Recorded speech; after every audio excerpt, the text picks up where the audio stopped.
ओम जयंती मंगला काली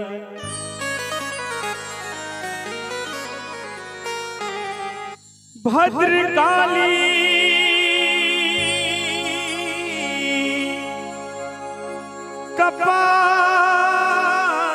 कपालिनी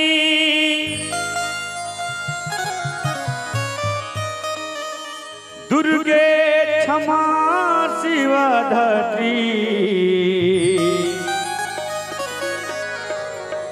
सहस्रधा नमस्तुते।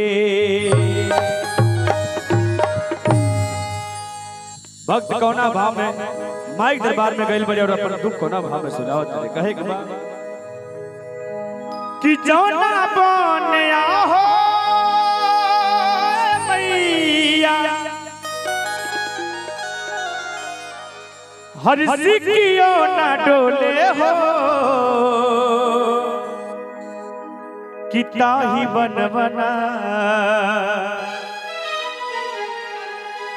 कि मैया मोरी लवली बसेरवा हो कि ताही रे बनवाना कहे कि जौना बनिया हो मैया सीखियो न डोले हो ताही बनवना जौना बनिया हो मैया सीखियो न डोले हो ताही बनवना कि मैया मोरी लहवली बसेरवा हो ताही रे बनवा कि मैया मोरी लहवली बसेरवा हो ताही रे बनवा जौना बनिया हो मैया सीखियो न डोले हो ताही बनवना जौना बनिया हो मैया सीखियो न डोले हो ताही बनवना कि मैया मोरी लहवली बसेरवा हो ताही रे बनवा कि मैया मोरी लहवली बसेरवा हो ताही रे बनवा जय जय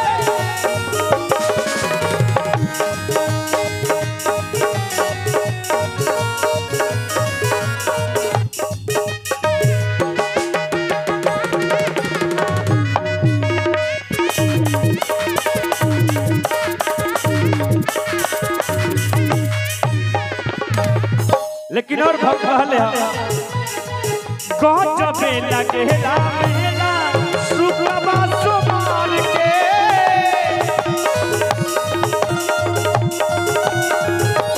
झूठ होई दरासन सोझा माई दान मान के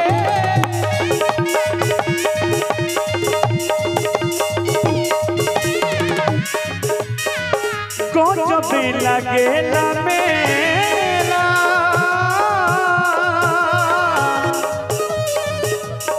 हर शुक्रवा सोमवार के झूठ होई दरासन सोझा माई दान मान के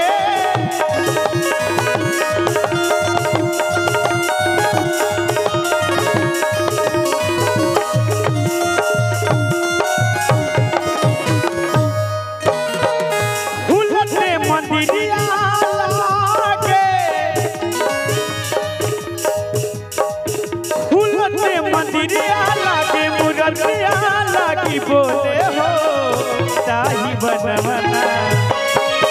भूलते मंदिरिया लागे मुरतिया लागी बोले हो ताही बनवना हरि भूलते मंदिरिया लागे हरि मुरतिया लागी बोले हो कि ताही बनवना कि मैया मोरी लहवली बसेरवा हो ताही रे बनवा कि मैया मोरी लहवली बसेरवा हो ताही रे बनवा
भजन गोपाल के सबका मन मिश्री घोले हो ताही बन मना भजन गोपाल के सबका मन मिश्री घोले हो ताही बन मना हरि भजन गोपाल के सबका हरि मन मिश्री घोले हो कि ताही बन बना कि मैया मोरी हरि लहबली बसेरा बाहू